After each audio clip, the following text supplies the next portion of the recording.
Muy buenos días, mis amados hermanos. En esta mañana vamos a meditar en el libro de Lucas en su capítulo 15, del versículo 1 al 10. Este pasaje nos da una impresionante descripción de lo que es el amor y la misericordia de Dios por una persona que se ha apartado del camino de Él y desde luego que no conoce a Cristo Jesús en su corazón. Vamos pues a la lectura de nuestra Sagrada Escritura y dice así: se acercaban a Jesús todos los publicanos y pecadores para oírle, y los fariseos y los escribas murmuraban diciendo: Este a los pecadores recibe y con ellos come. Entonces él les refirió esta parábola diciendo: ¿Qué hombre de vosotros, teniendo 100 ovejas, si pierde una de ellas, no deja la 99 en el desierto y va tras la que se perdió hasta encontrarla? Y cuando la encuentra, la pone sobre sus hombros, gozoso. Y al llegar a casa, reúne a sus amigos y vecinos, diciéndoles: Gozaos conmigo, porque he encontrado mi oveja que se había perdido. Os digo que así habrá más gozo en el cielo por un pecador que se arrepiente, que por 99 justos que no necesitan de arrepentimiento. ¿O qué mujer que tiene 10 dracmas, si pierde una dracma, no enciende la lámpara y barre la casa y busca con diligencia hasta encontrarla? Y cuando la encuentra, reúne a sus amigas y vecinas diciendo: Gozaos conmigo, porque he encontrado la dracma que había perdido. Así os digo que hay gozo delante de los ángeles de Dios por un pecador que se arrepiente. Bendito sea la palabra de nuestro Dios en esta mañana, en lo cual vamos a meditar y vamos a analizar entonces este pasaje. Comenzando en esta porción, vemos en primer lugar la diligencia con que los publicanos y pecadores se acercaban a Jesús para oírle. En lo que dice el versículo 1: grandes multitudes de judíos iban con él, en el 14:25. Algunos con tal seguridad de ser admitidos al reino de los cielos que Jesús juzgó necesario desengañarles, diciéndoles cosas que iban a trastornar sus vanas esperanzas. Pero aquí tenemos también multitudes de cobradores de impuestos y de pecadores que se acercarían a Jesús humildemente, quizá con cierto temor de ser rechazados. Y fue precisamente a estos a quienes dirigió palabra de gran estímulo, consuelo y aliento. Algunos cobradores de impuestos serían tal vez malas personas, pero la gente abominaba de todos ellos injustamente, a causa de los prejuicios que la nación judía abrigaba contra los que, con este oficio, parecían servir a un poder extranjero y pagano. A veces se les nombra en compañía de las prostitutas, como dice Mateo 21:32. Aquí y en todas las demás porciones se les asocia con los pecadores. Estos se acercaban a Jesús no como otros que lo hacían por curiosidad para verle, ni como otros que venían por propia conveniencia para pedir que les sanase, sino para oírle, para escuchar su maravillosa doctrina. Siempre que nos acerquemos a Cristo, hemos de tener presente esto, que nos acerquemos para oír las instrucciones que nos dé y sus respuestas a nuestras oraciones. La ofensa de los escribas y fariseos recibieron por esto. Murmuraban diciendo: Este recibe a los pecadores y come con ellos. Es lo que dice el versículo 2. De modo que estos escribas y fariseos se enojaban de que estos pecadores tuviesen a mano los medios de gracia y fuesen estimulados a esperar el perdón de sus pecados bajo condición de un sincero arrepentimiento. Pensaban que no cuadraba bien con la dignidad del carácter de Jesús el hacerse amigo de tales personas hasta el punto de comer con ellas. Como no podían condenarle por predicarles, le censuraban por comer con ellos, lo cual estaba en mayor contradicción con las tradiciones de los ancianos. La vindicación que Cristo hizo de su propia conducta, pues les mostró que cuanto peor es un pecador, mayor gloria recibe Dios y mayor gozo hay en el cielo, cuando uno de esos pecadores se convierte mediante la predicación del Evangelio y por el arrepentimiento obrado en el corazón por el Espíritu Santo. Dios y los ángeles se complacen más viendo a los publicanos y pecadores convertirse a una vida santa que al ver a los escribas y fariseos continuar en su hipocresía. Esto lo ilustra Jesús mediante 3 parábolas de las que analizamos en esta sección, las 2 primeras. La parábola de la oveja perdida, Mateo 18:12, en Mateo tiene por objeto mostrar cómo se cuida Dios de la preservación de sus santos. Aquí está destinada a mostrar el gozo que Dios siente en la conversión de los pecadores. Aquí tenemos el caso de un pecador extraviado en el pecado. Es como una oveja perdida, descarriada. Isaías 53:6. Está perdida para Dios, perdida para el rebaño y perdida para sí misma. No sabe dónde se encuentra, vaga sin cesar, está continuamente expuesta a ser presa de las fieras, sujeta a sustos y terrores, lejos del cuidado del pastor y en grave necesidad de buenos pastos. Además, la oveja es uno de los pocos animales que son incapaces de hallar por sí mismos el camino de vuelta al rebaño. Exactamente lo mismo que le pasa al pecador. El interés que el Dios de los cielos muestra en la salvación de los pecadores que vagan por las extraviadas sendas del pecado, la preocupación de un buen pastor se centra en la pérdida de una sola oveja. Aun cuando tenga otras 99 que están a salvo, aun siendo una, no quiere perderla, sino que va en busca de ella y no descansa hasta haberla hallado. Del mismo modo, Dios va en busca de cada pecador perdido, no queriendo que nadie perezca, nos dice 2 de Pedro 3:9. Y cuando le halla, la pone sobre sus hombros gozoso, llevándola con paciencia y ternura hasta reconducirla al redil.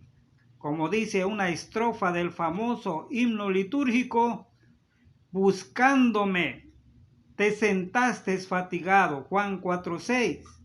Me redimiste mediante tus padecimientos en la cruz. Haz que tan grandes fatigas no sean en vano. Permítame entonces decirle, mis amados hermanos y amigos, así cuida de cada uno de nosotros. Le dice a Dios un gran escritor, poeta cristiano, como si no tuvieras más que cuidar y así todos como de cada uno de nosotros. Lo que da a entender es como que si Dios no tuviera otra cosa más que cuidar que estas ovejas perdidas. En efecto, Dios envió a su Hijo a buscar y a salvar lo que estaba perdido, lo que nos dice 19:10.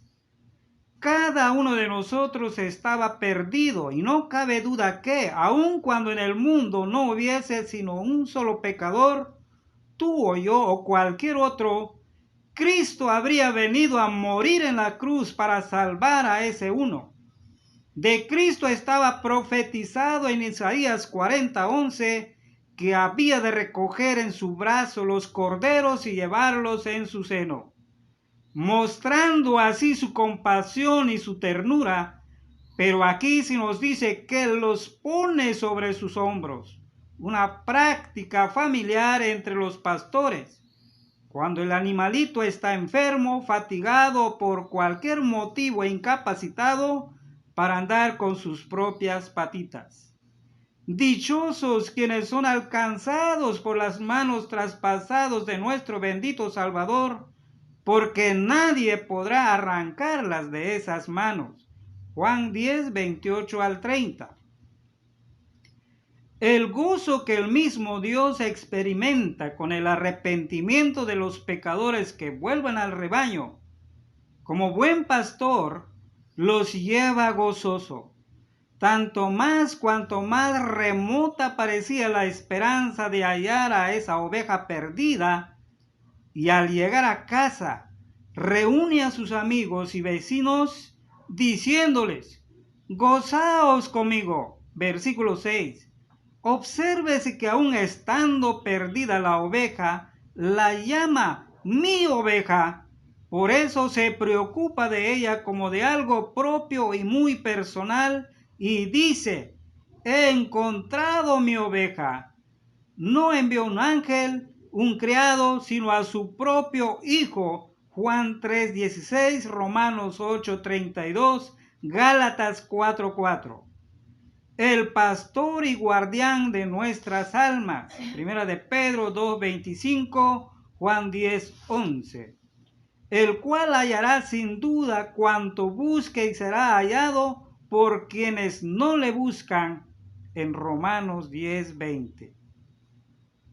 Amados hermanos, ¿cuántos de nosotros andábamos perdidos? Y por la gracia y la compasión y sobre todo la ternura de Dios con que nos ama, hemos sido encontrados, ahora estamos bajo la gracia de nuestro Señor Jesucristo.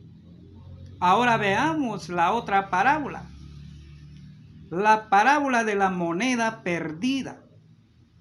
Vemos los detalles siguientes. Quien ha perdido esta moneda es una mujer. Tenía 10 monedas, quizás las arras de su matrimonio, y se le ha extraviado una. Vemos aquí otra manera de exponer la misma verdad. Así como la otra parábola demostró el cuidado del Salvador por los pecadores abandonados por causa de su lamentable estado. Así esta los presenta como propiedad de tal valor para él, que no puede cederla. Lo que ha perdido es una moneda de plata, de valor intrínseco, no como el hierro o el plomo. En esa moneda, que es el hombre, está estampada la imagen de Dios y su inscripción. Esta moneda estaba ensuciada en el fango del pecado, pero aún manchada es de plata, y Dios le da un valor tan grande que para rescatarla ha pagado un precio infinito. Primera de Pedro 1:18 al 19. Esta mujer no escatima tiempo ni esfuerzo para encontrar la dracma perdida. enciende una lámpara y barre la casa y busca con diligencia hasta encontrarla. Versículo 8. Esto representa los varios medios y diversos métodos que usa Dios para atraer, sí, a las almas perdidas. En Juan 6:44. Ha encendido la luz del Evangelio, no para hallar Él el camino hacia nosotros, sino para que nosotros pudiésemos hallar el camino hacia Él. Ha puesto en su corazón el traernos a su casa. La mujer experimenta un gozo extraordinario por haber hallado la moneda que tanto significaba para ella.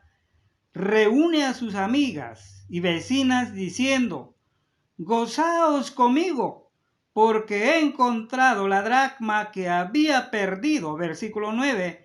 Quienes disfrutan de un gozo santo desean que también otros se regocijen con ellos.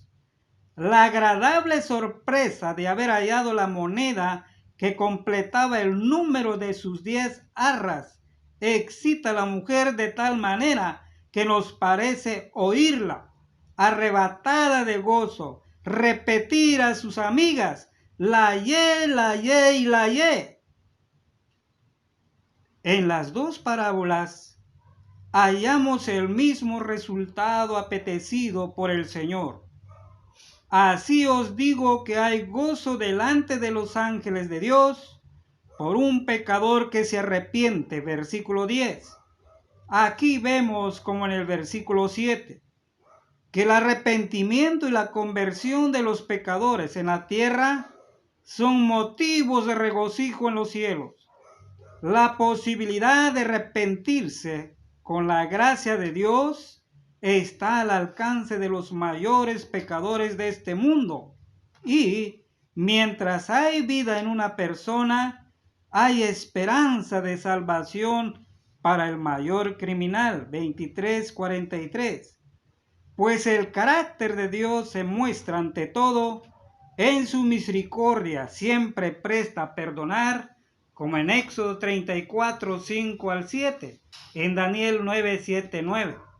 Por eso reviste tanta solemnidad la aseveración de Pablo: Dios manda a todos los hombres en todo lugar que se arrepientan. Hechos 17:30. Dios se complace en todas sus obras. Gálatas, Génesis 1:31. Pero especialmente en las obras de su gracia. Por eso siente especial complacencia cuando un pecador se convierte, se alegra de la conversión de la gente, pero también de los pecadores individuales, aun cuando solo sea uno. Y los santos ángeles de Dios se regocijan también en la conversión de los pecadores. Por eso, al anunciar el nacimiento del Redentor, decía: gloria a Dios en las alturas.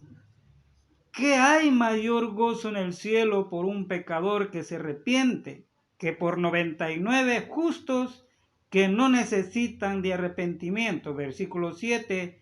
Es decir, mayor gozo por la conversión de un pecador que se reconoce como tal: cobradores de impuestos, prostitutas, paganos, etc., convertidos por la predicación de Cristo, que por todas las hipócritas muestras de devoción y alabanza a Dios. Dios, te doy gracias, decían los fariseos y los saduceos en 18:11. Y de los demás judíos que no se sentían con necesidad de arrepentirse, apoyados en su propia justicia. Romanos 10, 1 al 3. Cristo les enseña aquí que Dios es mejor alabado y se siente más complacido con el arrepentimiento sincero de uno de esos despreciados y envidiados pecadores que con todas las largas oraciones de los escribas y fariseos, quienes eran incapaces de hallar en sí mismos defecto alguno. Mayor gozo igualmente por la conversión de un gran criminal que por la conducta decente de los que en comparación no necesitan un arrepentimiento tan profundo, no es que sean preferible extraviarse lo más lejos posible, sino que la gracia de Dios se manifiesta con mayor fuerza y evidencia al reducir al buen camino a los grandes pecadores que al conducir por sendas honestas a quienes nunca se mancharon tan lejos. Y lo cierto es, con mucha frecuencia los que han sido grandes pecadores antes de su conversión se muestran después más fieles, dedicados, celosos de buenas obras, pues a quienes mucho se ha perdonado se les suele notar mayor amor. Nosotros mismos experimentamos mayor gozo por la recuperación de algo que habíamos perdido, que por la continua posesión de lo que siempre habíamos disfrutado. Por eso estimamos más a la salud después de una enfermedad que una salud sin enfermedad. La normal perseverancia en la piedad es de suyo, más laudable y de mayor valor espiritual que el extravío. Pero una súbita recuperación después de una gran caída rinde también iguales y aún mayores frutos de santidad, especialmente cuando el creyente se ha ido deslizando casi insensiblemente al enfriamiento del primer amor, como dice Apocalipsis 2:4. Mis amados hermanos, con esto concluimos las dos parábolas que nos da nuestro Señor Jesucristo, en donde Él externa profundamente alcanzar a uno de aquellos que se ha perdido. Y es menester que nosotros lo hagamos como sus discípulos, como sus seguidores, dando testimonio de esta manera que Dios está trabajando con nosotros en nuestros actos, en nuestra creencia, en todo el sentido de lo que lleva en el camino de nuestro Señor Jesucristo. Gracias por la palabra de nuestro Dios. Gocémonos, hermanos, hagamos fiesta en el amor de Cristo Jesús y disfrutando de todas las bendiciones que Dios nos manda. Los saludo en el nombre de nuestro Señor Jesucristo. A Él sea la honra y la gloria, desde ahora y para siempre. Amén.